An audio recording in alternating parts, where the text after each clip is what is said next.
Nosotros venimos abogando por los 1.200 millones de dólares en bonos. Pero al final sí se accederá a los 550. Serían los 550 millones de dólares, así es. El FMLN flexibilizó su posición ante la propuesta del partido Arena de emitir 550 millones de dólares en bonos, que de acuerdo al partido de oposición, es la cantidad suficiente para que el gobierno cumpla con sus obligaciones al cierre de 2016. La importancia de también revisar el presupuesto del 2017, porque aquí es importante tener dos cosas. Uno, que existe una ley de responsabilidad fiscal que tenga sanciones y que realmente asegure el cumplimiento, pero también se requiere que se empiece a ver los ajustes hacia adelante, que se hable del presupuesto.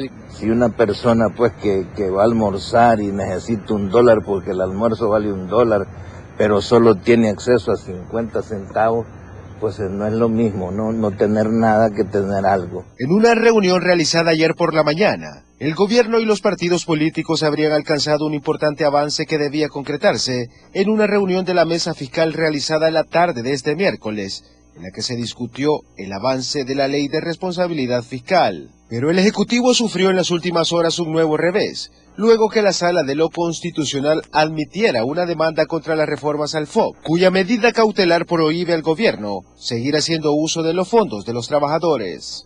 El control de constitucionalidad es inherente a todo régimen, un Estado democrático de derecho, y las demandas que se presentan ante la Sala tienen que ser resueltas si tienen fundamento. En este caso le examinamos la demanda, encontramos fundamento y se admitió. Eso no es injerencia ni una forma de entorpecer el trabajo de los otros órganos, es el control que ejerce el órgano judicial sobre los otros órganos. ¿Tenía un plan B? Estamos buscando cómo vamos a buscar ese financiamiento, pero cualquier financiamiento debe pasar por el concurso de Arena, pero cualquiera. ¿Una propuesta concreta? Ahora tenemos tiempo para tener eso. Cualquier arreglo, sea que se incluya en el presupuesto, sea que no se incluya, debe de pasar por el acuerdo con Arena. Mientras tanto, los diputados dieron cumplimiento al protocolo de entendimiento legislativo, con el cual se acordó rotar la presidencia de la Asamblea Legislativa entre el FMLN y Gana. Guillermo Gallegos será juramentado hoy en el cargo en una sesión solemne, sustituyendo a Lorena Peña. Tratar de equilibrar los debates, que sean de más contenido, que no se den este tipo de exabruptos entre diputados de Arena y el FMLN principalmente, y que la Asamblea pues tenga, que esté a tiempo con las obligaciones que tiene, como por ejemplo elecciones de funcionarios. Para Frente a Frente, Julio Rosales. Hola, ¿qué tal? Buenos días, bienvenidos. Gracias por estar con nosotros en la mañana de este jueves 10 de noviembre del 2016. Recibimos aquí en el estudio a la licenciada Norma Guevara, jefa del grupo parlamentario del FMLN. ¿Cómo ha estado usted, señora? Muy bien, Moisés, y un saludo a la teleaudiencia, a todos los salvadoreños. Gracias por estar con nosotros. Importantes temas esta mañana. Pareciese haber un acuerdo ya en la mesa fiscal, en las reuniones en Casa Presidencial. ¿Están informados ustedes? Sí, estamos informados y deseamos que realmente culmine hoy ese acuerdo, que mientras no finaliza, pues es siempre una perspectiva y una esperanza. Nosotros quisiéramos que ya este extendido espacio que se le ha dado al debate dé un resultado que sea útil para la población salvadoreña. Por eso albergamos la esperanza de que este día, en la continuidad de la comisión que trabajó ayer, se resuelva por fin al menos un primer paso, porque el problema fiscal es más complejo que resolver el tema de la liquidez en un momento coyuntural como el presente. Entonces, en todo caso, lo que se tiene primero son los 550 millones de dólares, que serían aprobados, y la responsabilidad fiscal se dejaría para después. No, deben ir juntos. ¿Deben ir juntos? Nosotros no estamos en contra, siempre hemos estado listos para dar un paso. Desde que se inició la discusión, hace meses, era llevar en el primer momento dos temas en paralelo y resolverlos en simultáneo: la ley de responsabilidad fiscal y la emisión de 1.200 millones, que hoy se ha convenido pues que sea una parte, una fase, y en este caso serían 550, eso es lo que está en la mesa, y eso significa que el problema tanto coyuntural como el más de largo plazo, pues tiene que abordarse a continuidad. Muy bien. Tengo entendido que de estos 550 millones, 300 van a ser utilizados para pagar a préstamos a corto plazo, LETES, para ser exactos, y los restantes 250 millones para pagar proveedores, subsidios, energía eléctrica, y no sé si incluyen el FODES en todo esto. Bueno, creo que más allá de que tenga un destino definido, si se refuerza el gasto del fin de año con 250, pues esas obligaciones podrán ser establecidas, independientemente que lo diga o no el decreto o el acuerdo. Si hay 250 para gasto en el fin de año, ayudará, por supuesto, y abonar 300 a LETES también ayudará. Muy bien. Ahora, esto ya es un hecho, señora. Si se lleva, los votos del FMLN están comprometidos. Los del FMLN están listos, han estado listos, repito, desde hace meses. Primero, desde antes de septiembre, antes que asumiera la nueva dirección de Arena, y hubo un tiempo de relativa pausa, o sea, de avanzar poco porque faltaba que viniera una nueva dirección en ese partido. Luego que ya la hubo, pues ha habido que trabajar más intensamente y esperaríamos nosotros que este día dé un resultado del esfuerzo que se ha realizado. Tengo que preguntárselo a usted, la jefa del grupo parlamentario del FMLN, las opiniones de la señora embajadora de los Estados Unidos, ¿qué opinión le merecen? Bueno, expresan continuidad de una reunión anterior en la cual tanto Alemania, España, Estados Unidos, Unión Europea expresaban su respaldo a que se dé en el país un acuerdo fiscal, y justamente desde una perspectiva más amplia. Ellos incluso criticaban el gasto tributario que tiene el país y nos hacían ver cómo en otros países los beneficios fiscales para las empresas que invierten son temporales y no incluyen, más bien excluyen la renta. Y aquí esos privilegios pues son mayores a los que otorgan otros países. Igual hablaron de la importancia de nuevos impuestos y la importancia de un cambio de modelo económico. O sea, es una mirada que desde fuera a la realidad de nuestro país y que tiene un interés de ayudar a que nos ayudemos, pero la solución está entre nosotros, entre los salvadoreños. O sea, si hoy, por muy buena voluntad que expresen, como el embajador de Francia, yo esperaría que también ahora, ojalá, aprobemos el crédito para ANDA, que para tiene, la planta Las Pavas. Para la planta Las Pavas, que son dos, uno con Helvecia y uno con Francia. Francia ha sido muy generosa y paciente. Entonces, cuando estos países se comprometen y apoyan de alguna manera, pues conocen nuestra realidad y expresan esa opinión. Nosotros creemos que está en manos de los salvadoreños hoy, y especialmente en la mesa fiscal que debe reunirse esta mañana, el que lleguemos a ese acuerdo. ¿Y hay dentro del acuerdo también de que se han aprobado estos préstamos de Francia y del BCE? Fíjese que ya ese es uno de los acuerdos incumplidos por Arena. Porque ya había compromiso. Ya había compromiso. Así que esperaríamos que se cumpla. Ya había compromiso. Ya había compromiso. Y no le dieron razón por qué lo habían suspendido. ¿Por qué decidían no? No, nunca. ¿Nunca? Nunca. ¿Pero fue condicionante en algún momento? Sí, sí fue condicionante, y la condición que se puso se cumplió. ¿Se cumplió? ¿Cuál era? Bueno, cuando estábamos en el FODES, que había que desajustar pago de LETES para abonar un mes a FODES, ellos dijeron abonen el mes y nosotros vamos a votar por el crédito de ANDA. No ocurrió, ¿verdad? No ocurrió. No ocurrió, y esperaríamos que hoy ocurra. Muy bien. Señora, también en los últimos días ha ocurrido, y es lo que se ha dado en la Sala de lo Constitucional, que admite una demanda que fue presentada en contra de la reforma al fideicomiso de obligaciones previsionales para que no pueda volver a ser utilizado con una medida cautelar. Algunos lo han calificado de injerencia. ¿Usted comparte esa palabra? Mire, es que hay otras calificaciones más duras que yo comparto. Que la sala se convierte en una oficina jurídica de Arena. Cuando algo no le gusta a Arena en el Pleno Legislativo, por su propia mano o terceros, van a la sala, piden y la sala resuelve. Eso es lamentable. Tampoco le gustaba Gana.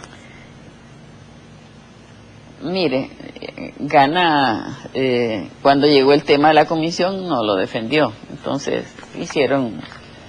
Pero posterior a la aprobación, dijo que Gana, que hubiese sido... A eso me refiero. Y el PCN, porque los vínculos con las AFP o las explicaciones de las AFP a estos partidos, pues les hicieron ver de que el decreto no solo resolvía el fin de año, sino que resolvía el otro año. Y como hay un premeditado interés de bloquear el financiamiento público, entonces dijeron, bueno, resolvamos de otro modo. Y hubo planteamientos incluso en la mesa de que se derogara el decreto, fue uno de los planteamientos en un momento, y que ellos emitirían una cantidad similar de bonos a lo necesario. Tampoco se dio, ¿verdad? Así que nosotros vemos eso como un problema más que hay que resolver y como un paso más de la sala en el bloqueo sistemático a las finanzas del Estado. Y quiero decirle, el fideicomiso se aprobó, y aquí lo vimos en una reunión pasada con usted, ¿verdad?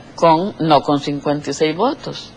Y creo que por aquí traigo, cuando se aprobó, ¿verdad?, era para equilibrar el presupuesto, y así lo dijo el ministro de entonces, el secretario técnico de entonces.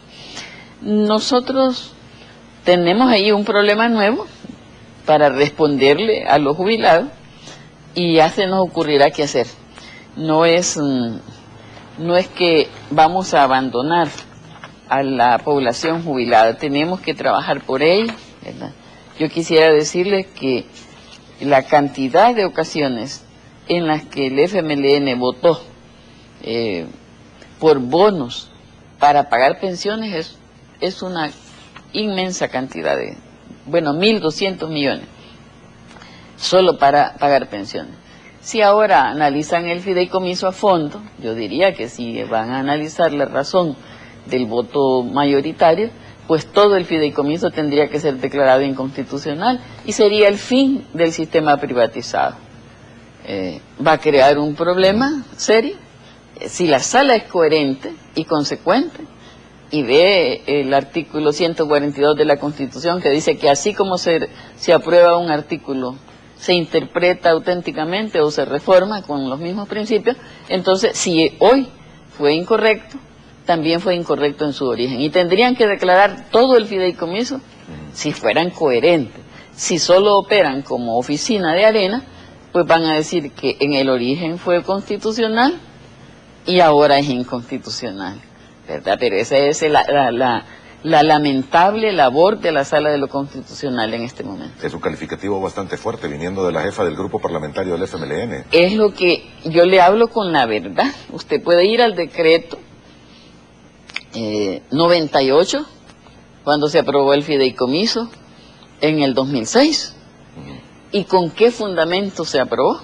Era porque el Fondo General no tenía para pagar más de 300 millones de pensiones en el año. Y entonces, como no tenía, inventó ese mecanismo. El señor Sabla, que era el secretario técnico de la presidencia de ese entonces, y lo presentó y lo defendió públicamente. Y ahí están las hojas de los periódicos, los archivos legislativos, entre los que se puede hurgar. Entonces, lo presentó, dijo, para obviar la votación de 56, hacemos esto. Entonces, ahora se reforma lo que se hizo de ese modo. Cuando el FMLN pidió que se declarara inconstitucional, dijeron que no, ¿verdad? Ahora es inconstitucional. O puede llegar a ser. Sí, solo está admitido. Está admitido, pero además con una demanda, con una medida cautelar. Entonces, esto significa que podría, si fueran coherentes, vuelvo a repetir, y yo les pido que sean coherentes, aunque sea una voz solitaria que no escuchen, que no atiendan, pero la escuchen, ¿verdad? Si van a declarar inconstitucional la reforma, declaren inconstitucional todo el fideicomiso. Y eso obligará al país a mirar la verdad, la que ha estado oculta con maniobras que han representado ganancias millonarias para pequeñas empresas, para unas pocas empresas, no pequeñas. Cuando me refería a calificativos bastante fuertes, me refería precisamente que usted dice que la sala es una oficina jurídica de Arena. Es que todo lo que no le gusta a Arena lo resuelve a su favor. ¿No será que todo lo que resuelve está malo, señora?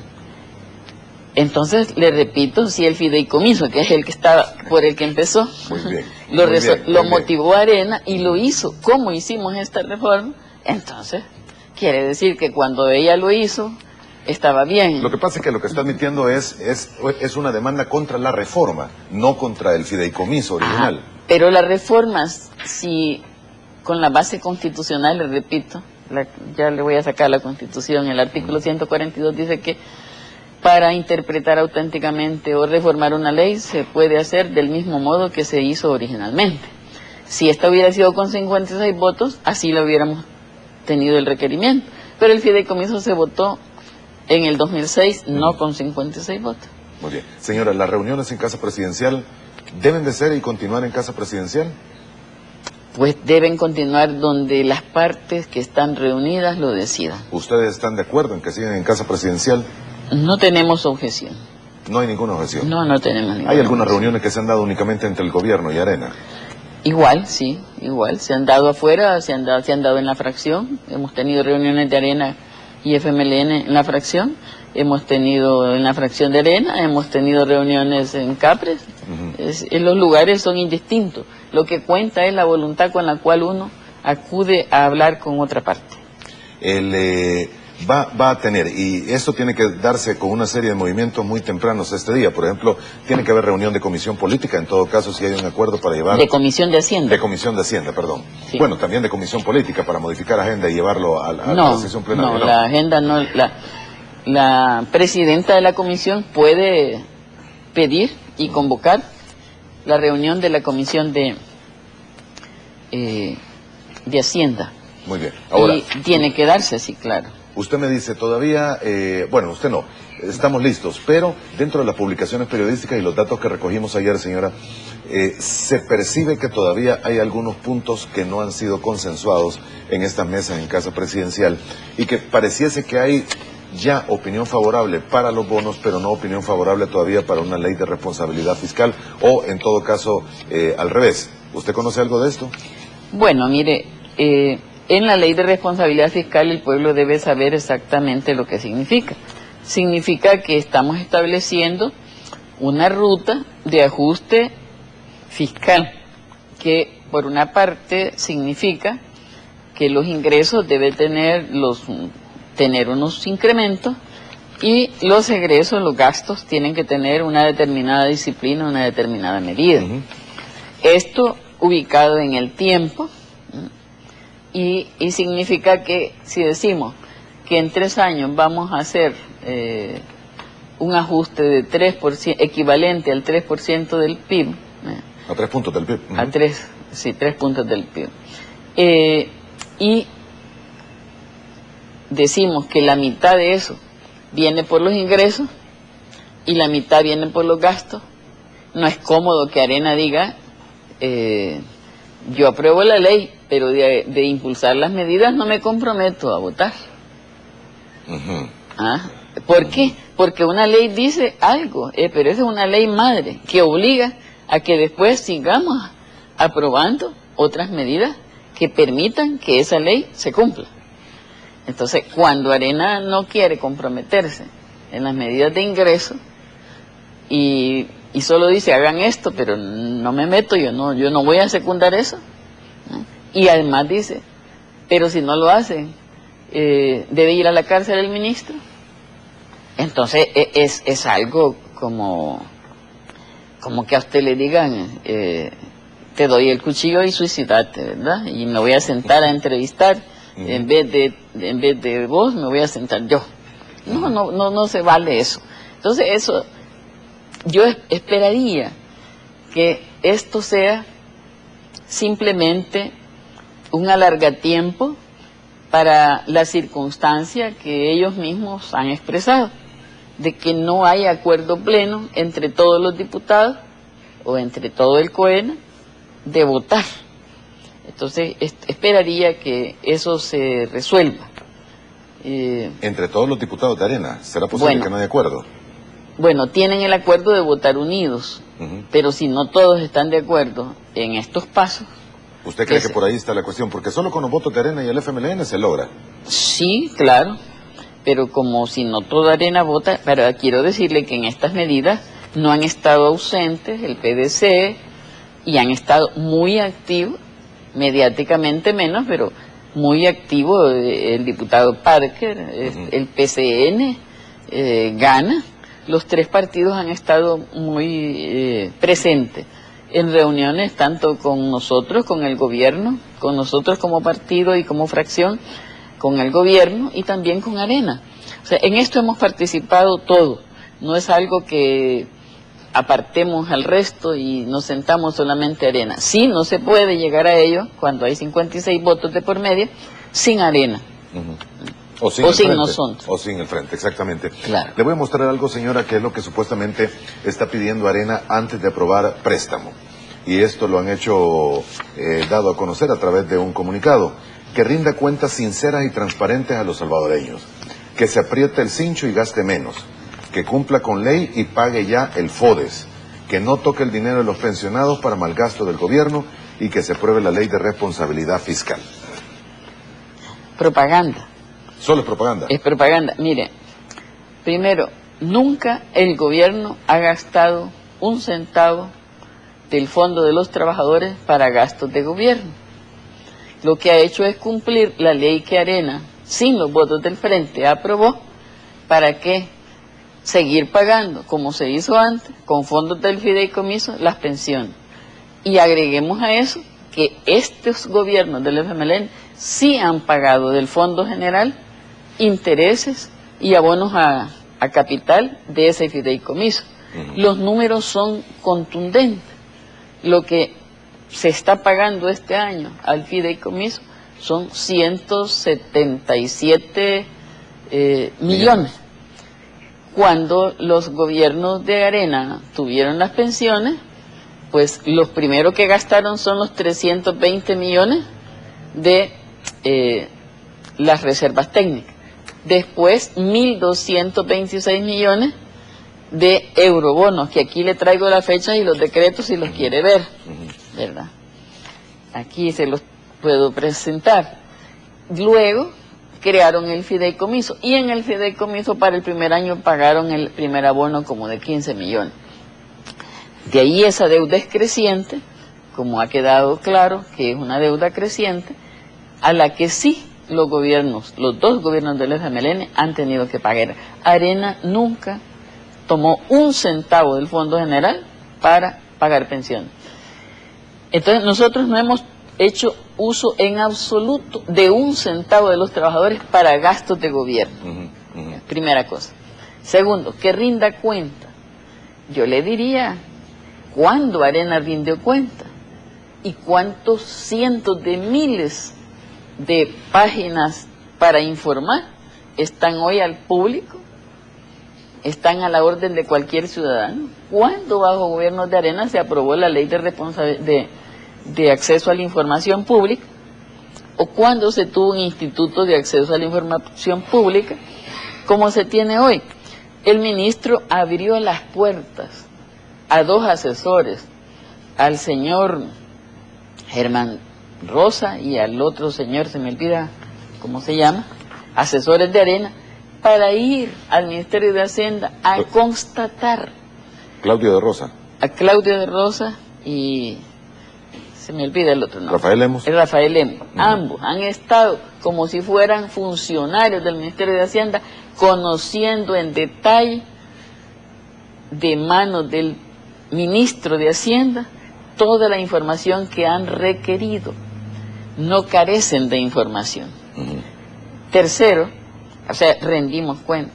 ¿Pagar el FODES? Sí, se ha pagado con letes. Por eso es que hay que convertir las letes en deuda de mediano plazo. Yo quisiera nomás... El FODES lo han pagado con letes, señora.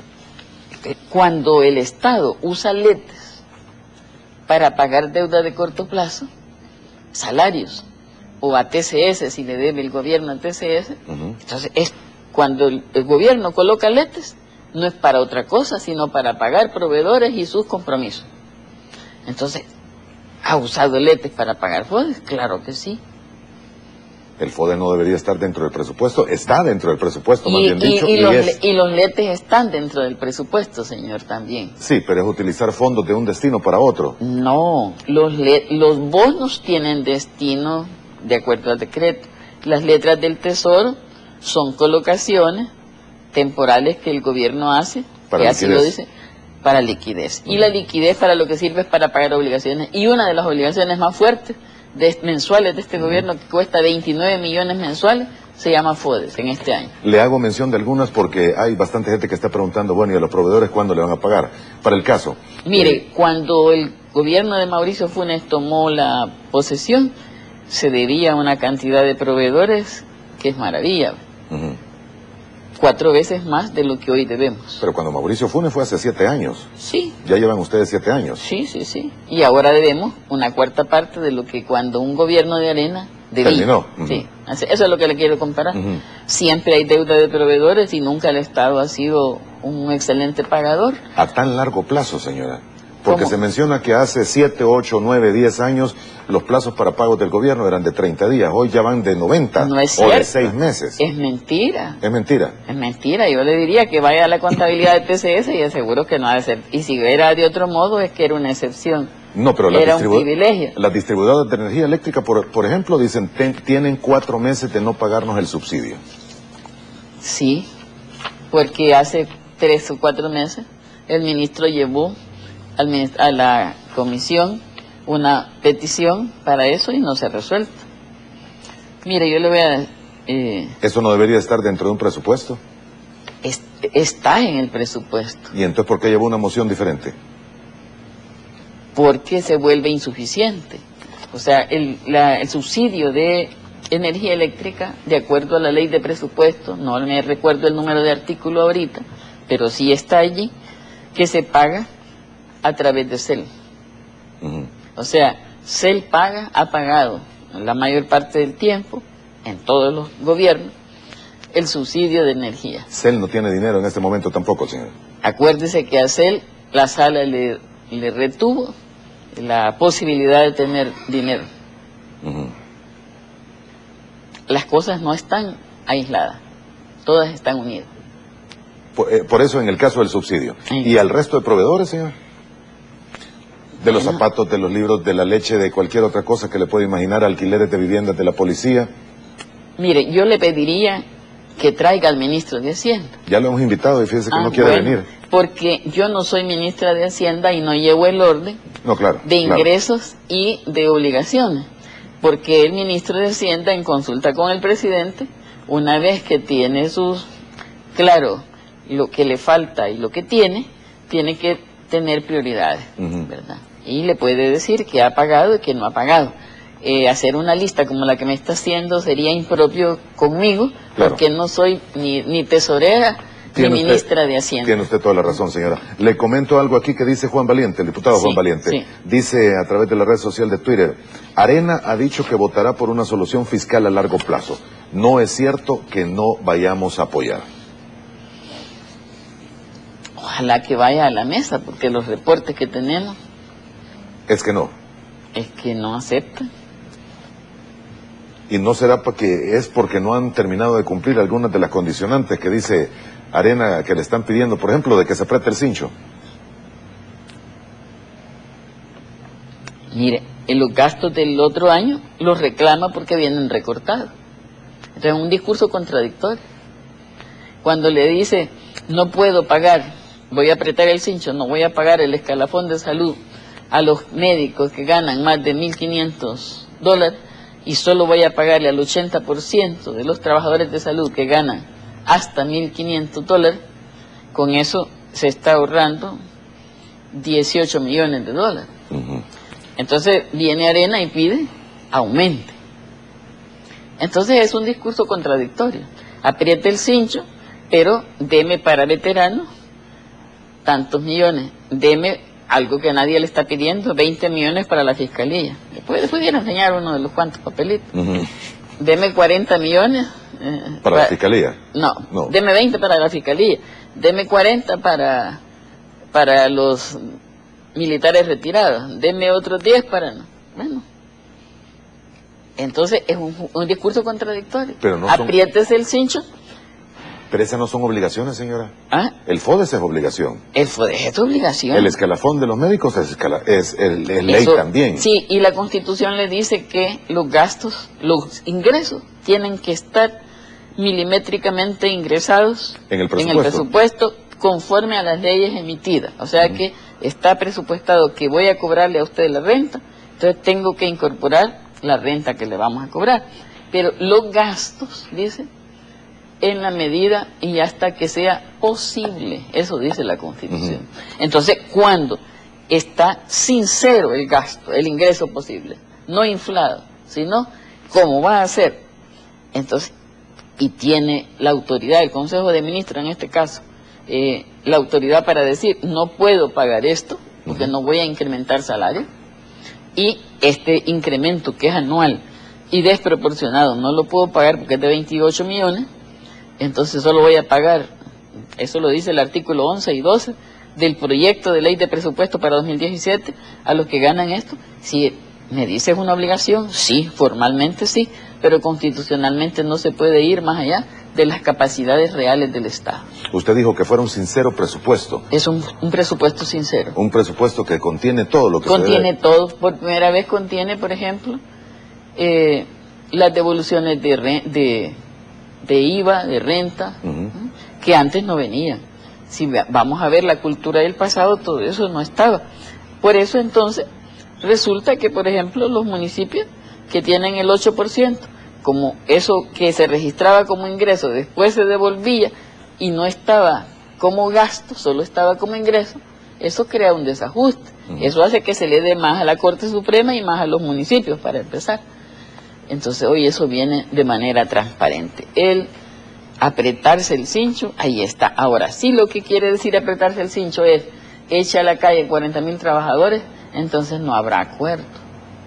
Ahora, usted me dice, es un presupuesto sincero. Sí. Pero parece que a alguien se le olvidó poner 225 millones de dólares del pago de la deuda provisional para el próximo año. No se le olvidó. Tenía un amparo legal para no ponerlo. Me va a decir que era la reforma Era del la reforma, fideicomiso de era la obligaciones reforma. provisionales. No le voy a decir, es así. Así era. Así es. Estaba contemplado entonces volver a utilizar esa reforma para tomar No, 225 es que millones de dólares. la reforma estaba hecha para cumplir este año y el otro y darle tiempo al debate de la reforma de pensiones, porque si no tienen que decir Arena y cualquiera, para eso se ha creado una mesa también de tema previsional, a discutir de dónde el Estado, que ha venido pagando desde que se privatizó sin tener un centavo de ingreso y solo pago, y para colmo también pago de pensiones de privilegio que no ahorraron las personas que las reciben, lo que están ahora percibiendo, pero si hablan de pensión privada, y cuando es privado, yo debería tener solo lo que ahorré. Pero aquí se le acaba al jubilado a los 4 años lo que ahorró, y la pensión es perpetua. Entonces, ¿quién paga? Pagamos todo. Paga la Generalidad, paga el Fondo General, paga con deuda. La deuda del Estado con los acreedores internacionales, bilaterales o multilaterales, es del 44% del PIB. Cuando se suma la deuda de pensiones, llegamos al 62.9%. ¿Quién creó esa deuda? Arena. ¿Arena? ¿Votó el frente por eso? No. En cambio, por este chorro de préstamos que estamos pagando, por una gran parte de ellos votamos, por más de 100 de ellos votamos. Entonces, y luego yo le quisiera decir que vamos a leerle algunos préstamos, ¿verdad? Porque hoy están hablando de que pagar deuda con deuda. Mire, en el año 2004, pago de deuda previsional para financiar el pago de contrapartida de proyecto, 28.46 millones. Autorizado 17 de junio del 2004, ¿verdad? vamos a eurobonos con vencimiento a 2035, deuda previsional, refinanciar títulos valores con vencimiento al 2006, ¿eh? Para financiar pagos de contrapartida. ¿Cuándo? 20 de diciembre de 2005. ¿Cuánto era eso? Este era 400 millones. Eran bonos, eurobonos. Eurobonos con vencimiento al 2035 para pago de deuda provisional y refinanciar títulos valores, 225 millones, autorizados el 20 de diciembre de 2005. Eurobonos con vencimiento al 2035, que todos esos intereses son los que estamos pagando. Pago de deuda previsional para financiar pago de contrapartidas de proyectos de inversión, 375 millones. ¿Cuándo fue aprobado? 26 de enero del 2005. Suma los tres y llegamos a los 1.000 millones. Pasamos. Y si vamos a consolidación de deudas de corto plazo y de deudas de mediano plazo, le puedo pasar la mañana similar. Y yo se lo puedo dejar si quiere, para que usted lo tenga. Por favor, porque esa copia no la tengo. Señora, pero mire, y le vuelvo al tema, porque no me respondió. Entonces, ¿no fue que se les olvidó poner los 225 millones? Ningún ministro olvidadizo existe de las obligaciones. Tenía cómo cubrir, por eso no van. Pero este año sí no puso los 71 millones que a último momento se sacaron. No, y no porque, es que desde el año pasado pensara en esa por reforma. una razón, porque teníamos en mano desde antes el estudio de la reforma de pensiones y se tenía la expectativa de una reforma. Se iba a aprobar de esa forma. Que se iba a aprobar. Ahora, quedaron fuera los 225 millones, ¿Sí? Ya sea por la medida cautelar de la sala, usted me dice que no se le olvidó al ministro. ¿Cómo se va a hacer para el próximo año?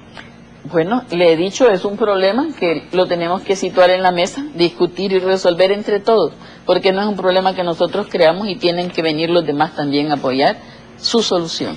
Yo no sé, ¿se puede presentar otro presupuesto? Ya no, ¿verdad? No, constitucionalmente hay una fecha límite para presentar el presupuesto, no hay facultad para devolverlo por aquellas ilusiones de que se devuelve. Cuando dice ilusiones, aquellas ilusiones son ilusiones de algunos partidos o de algunos diputados, o de ambos, o va a incluir la sala también ahí. No hay potestad de devolver, por lo tanto tampoco el presidente tiene facultad de recibir, ¿verdad?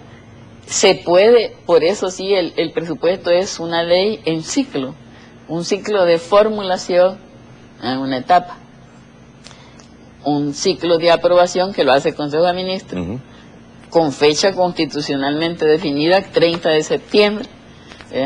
Después la Asamblea lo analiza y lo aprueba. Si no lo aprueba, lo puede disminuir, no lo puede aumentar. No tiene iniciativa la Asamblea para hablar de gastos, solo de lo que le lleva Hacienda. Y se puede reformar una vez aprobado. Si no se diera la aprobación del proyecto presentado, entonces va a ser vigente el presupuesto del año 2016. Nunca se quedará el país, y esa previsión constitucional es muy sana, pero nunca se deja al país o a ningún gobierno, más allá de cualquier oposición que tenga, sin la posibilidad de financiarse. Se le crean dificultades, pero no se le para, no se le detiene. Entonces, esas medidas están. De modo que, si aprobáramos el presupuesto, sería vigente en enero. Y en enero, de ahí en adelante, se puede reformar para incorporar, para pasar de un lado para otro. Eso se puede perfectamente. Otras cosas no se pueden. Muy bien. Señora, no me había fijado el tiempo, son las 7 de la mañana con 8 minutos. Vamos a ir a la primera pausa y regresamos en 4 minutos 45 segundos. Sigue con nosotros.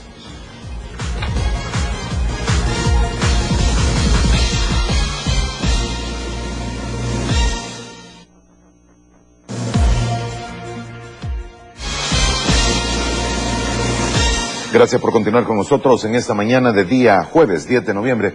Nos acompaña aquí en el estudio la licenciada Norma Guevara. Ella es la jefe del grupo parlamentario del FMLN. Hay un compromiso dentro de la mesa, tengo entendido, señora, y no sé si usted me puede ampliar un poquito más, que se va, bueno, usted lo mencionaba, los 3 puntos del déficit, los 3 puntos porcentuales que busca disminuir el déficit en un periodo de 3 años. De 3 años. Sí. Esto necesita naturalmente, como usted lo dijo, ingresos y que también los gastos sean no minimizados, pero por lo menos que sea apretado el cinturón y que sean racionalizados. Sí. Ahora, en cuanto a ingresos, ¿cómo van a buscar o cómo se intenta encontrar la manera para que los ingresos sean mayores de los que ya tenemos? Ya hay un conjunto de iniciativas que están presentadas por el gobierno desde hace meses y unas desde hace años, aunque unas han sido reformuladas. El delito fiscal para todas las violaciones, no solo de la renta, sino de IVA, y que la figura del delito fiscal no tenga la posibilidad de que una vez paga la persona se extinga el delito. Esa figura tendrá un impacto para persuadir el cometimiento de delitos contra la hacienda pública y la hacienda municipal, a lo cual se extiende también para proteger a los municipios, a los cuales igualmente muchos contribuyentes eluden, evaden, no pagan. Tenemos la ley de cobro administrativo de las deudas del Estado, que es una forma de evitar trámites tan engorrosos creados en el pasado en la legislación tributaria, que lo que buscan es que el tramposo, para decir, el que quiere eludir, evadir, vaya usando el tiempo y prescriba. Entonces eso, cuando llega a la Fiscalía, como hoy tiene la Fiscalía 126 millones pendientes de cobro, que son deudas consolidadas con el Estado, cuando llega a esa fase de obligación de cobro, ha pasado tanto tiempo y se ha gastado muchos recursos. Esa es otra ley importante para combatir la evasión y la elusión. Reformas al Código Tributario, que esta lo que busca es evitar la elusión de aquellos que acomodan los precios con los que compran o venden en el exterior. Esta es otra reforma importante. Ninguna de estas, como ve, implica un nuevo tributo, sino norma, capacidad para la autoridad hacendaria de perseguir la forma de eludir, de no pagar, de retardar el pago a la hacienda pública. Estas son medidas que ya están en camino y que nosotros esperaríamos que puedan aprobarse. También, y yo le puedo mostrar la opinión de los embajadores, que dicen debe haber impuesto al patrimonio, ¿verdad? Debe haber una estructura tributaria progresiva. Quiere decir que las medidas que se tomen para ingresos deben procurar corregir el defecto existente que hoy nos lleva a que la mayor parte de tributos son generados por el trabajo y por el consumo, pero no por las utilidades del capital, y esto lo analiza más a fondo Oxfam, ahora que están concluyendo la Semana de la Cooperación Internacional. Entonces, estas medidas que se tomen tienen que tener ese sentido de progresividad, de modo que no vayamos mediante una política fiscal aumentando la brecha de desigualdad, sino que al revés vayamos disminuyendo la brecha de desigualdad existente, que hoy permite que el 10% con mayores ingresos tenga más o menos el 30 y pico % de los ingresos, mientras el 40% de más bajos ingresos tiene apenas el 14% de los ingresos. Entonces, la estructura tributaria que se debe corregir debe tener ese espíritu. O sea que hoy esta crisis y esta coyuntura crítica que permite que miremos lo que antes no mirábamos, debe ayudar a que se corrijan problemas estructurales de nuestra tributación. Ese es un debate de fondo. Este es un debate que debe abarcar, ojalá las universidades participen más, ojalá los trabajadores organizados participen más con información y fundamento, porque en este debate de corregir nuestro sistema tributario debemos participar todos y todas. Hay quienes califican algunas de las medidas tributarias de las reformas, sobre todo que tienen que ver para el control de la elusión y la evasión, como medidas bastante duras, difíciles y anárquicas. Al revés, la anarquía es algo que violenta la existencia del Estado. Cuando le damos fortaleza y orden al Estado, no estamos generando anarquía. ¿Duras? Duras no, firmes. Son firmes porque dan plazos administrativos en los que tanto la autoridad como el contribuyente interactúan con verdad. O sea, tiene el contribuyente su derecho y tiene la autoridad su deber de cobrar. Y los plazos que en el pasado se han dado como unas leyes hechas para que no se cumpla la tributación ¿Han sido demasiado largos? Han sido demasiado largos, laxos, ¿verdad? Por ejemplo, el delito fiscal es algo que aquí no existe. Pero miren España, vaya a cualquier país europeo. Y se aplica. Y se aplica. Ahora, el Fondo Monetario Internacional también ha sugerido recorte de plazas que sean innecesarias. No es cierto. ¿No es cierto? No, yo he estado con el Fondo Monetario y no nos ha... ¿Hay mucha grasa en el Estado? ¿No les ha dicho tampoco? No, tampoco nos ha dicho eso. Que las plazas han aumentado alrededor de 40.000 en los últimos años. Eso sí, y lo cual es cierto y tiene su explicación, ¿verdad? Primero, porque los maestros en el pasado eran enmascarillados, más de 8.500 maestros pasaron a ser parte de la plantilla del Estado y antes eran contratados por directivas comunales de padres de familia y cada fin de año el maestro estaba pendiente de si iba a trabajar o no el año siguiente.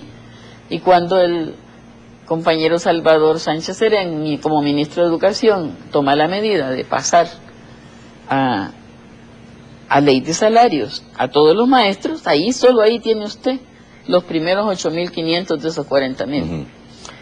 Luego se ha impulsado una reforma de salud que ha llevado la salud a donde no existía, ha aumentado los servicios de salud para tratamiento de enfermedades que antes el sector público no cubría, ha aumentado la cantidad de vacunas para prevenir enfermedades de niños y mayores que en el pasado no existía, y esto ha representado que el sector salud ha aumentado su recurso humano. Y otra área, y lo analiza bien, hay un estudio preciso del Fondo Monetario que conozco perfectamente, y el otro sector se llama Policía Nacional Civil. ¿Verdad? Están justificadas las 40.000 plazas. Ahí están, y se ha dado explicación una y otra vez cuando eran 30.000, cuando eran 30 y pico de mil, cuando son 40.000, por parte del ministro de Hacienda en la Comisión de Hacienda. Los medios de comunicación están allí, escuchan estas explicaciones, pero no siempre las comunican. Los partidos y diputados las escuchan, pero no las entienden o no las atienden. Y siguen hablando del mismo modo. O sea, cuando Arena pide que se le dé 1 millón a los partidos para contratar una empresa internacional que venga a auditar las plazas, dígame, ¿qué va a saber un sueco, un colombiano, que venga y va a anular la autoridad de una ministra de salud de saber que debe de llevar un eco a Chirilagua o a San Simón? Entonces, iba a venir, vamos a gastar millones en empresas exteriores que vengan a auditar las plazas del Estado. Tendrían que auditar primero de atrás para adelante, desde Cristian, las plazas de CNR, donde habían plazas fantasmas que no tenían, y que cuando llegó en el 2009 Mauricio Funes, pues lo puso en claro y las cerró, esas plazas, que eran ocupadas por diputados de Arena, por militantes de Arena, y que no llegaban y no devengaban. Entonces eso se acabó.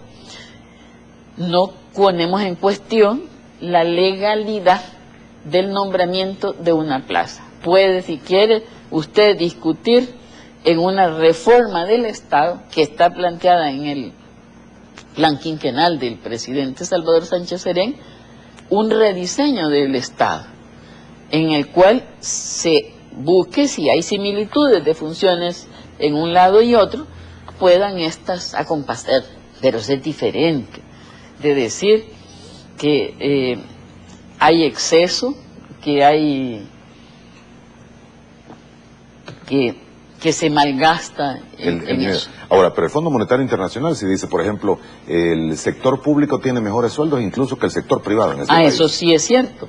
Y por eso es que también nosotros abogamos y acompañamos que el salario mínimo aumente, porque es una miseria en una economía dolarizada que tengamos campesinos trabajando con $5 o $4 al día. Pero eso es una forma de verlo, señora, porque también del otro lado podría decir cualquiera, los del Estado son los que mejor ganan y no tenemos los mejores servicios tampoco por los impuestos que pagamos y con mejores sueldos que en el sector privado.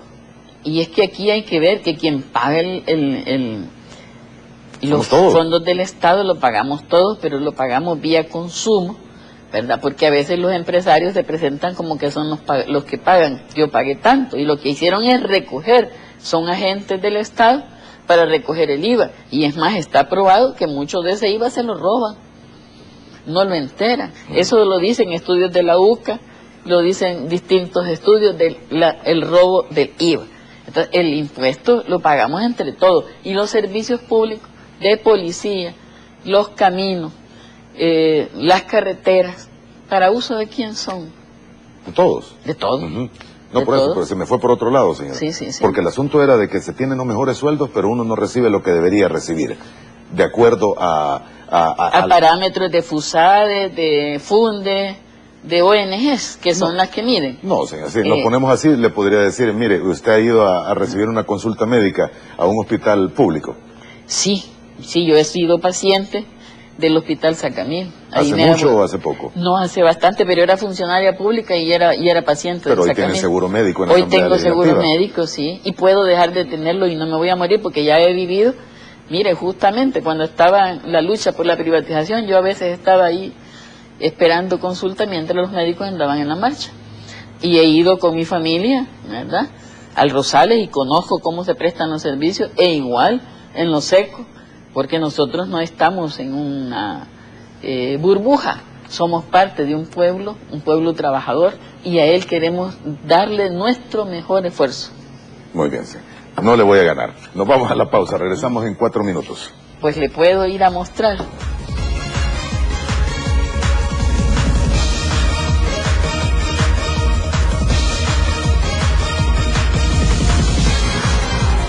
Final de nuestro programa esta mañana de jueves con la licenciada Norma Guevara, jefa del grupo parlamentario del FMLN. Bien, no tenemos mucho tiempo, señora. Hay posibilidades entonces de que sean aprobados hoy al menos 550 millones y responsabilidad fiscal. Para usted o para ustedes, ¿deben de ir las dos cosas de la mano, aprobadas el mismo día, en el mismo momento? Es lo preferible. Si se conviene otra cosa, pues no hay problema. Justamente cuando la presidenta convocó a la comisión empezamos discutiendo la ley de responsabilidad fiscal. Se negaron otros a discutirlo, pero nosotros no estamos en contra porque creemos que debe ser esta la puerta para empezar a corregir la estructura regresiva de nuestro sistema tributario. Y luego yo quisiera que me permita decir que lo que hoy el gobierno de compañero Salvador Sánchez Serén pide no es nada nuevo. Solo voy a recordar a la memoria de este país que en el 2001 se aprobaron 353 millones para completar el ahorro corriente. Estamos hablando del 3 de mayo del 2001. Pero la sustitución de deuda de corto plazo a deuda de mediano plazo,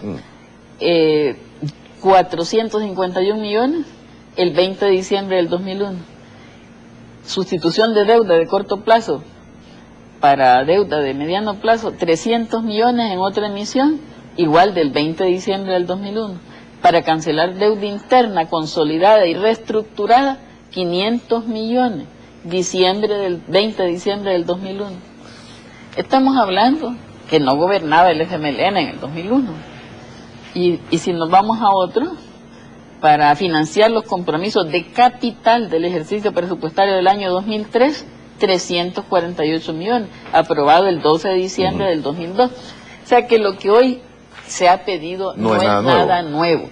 Ahora sí. Lo nuevo es que Arena tiene una actitud de negar el respaldo y eso puede causar problemas generales a la economía y a toda la ciudadanía, que es por lo cual nosotros mantenemos nuestro pedido a Arena de asumir la responsabilidad con la misma forma que actuamos nosotros en el pasado cuando estas operaciones fueron aprobadas. Cualquiera del otro lado de la moneda le diría, sí, pero en el 2001 hubo 3 terremotos, o al menos 2 terremotos. Hoy no. Y yo le preguntaría, ¿en qué lo gastó? Muy bien. Señora, me queda preguntarle también. Sí. Bueno, y cualquiera le diría en reconstrucción, pero no soy yo el que lo gastó, así que dejémoslo ahí. Señora, en los Estados Unidos las elecciones, Donald Trump es el nuevo presidente virtual hasta que tome posesión el próximo 20 de enero. ¿Su opinión? Le felicitamos. Cada país tiene su sistema electoral. Este es un sistema de voto indirecto. El voto ciudadano, entiendo, lo ganó la candidata Clinton.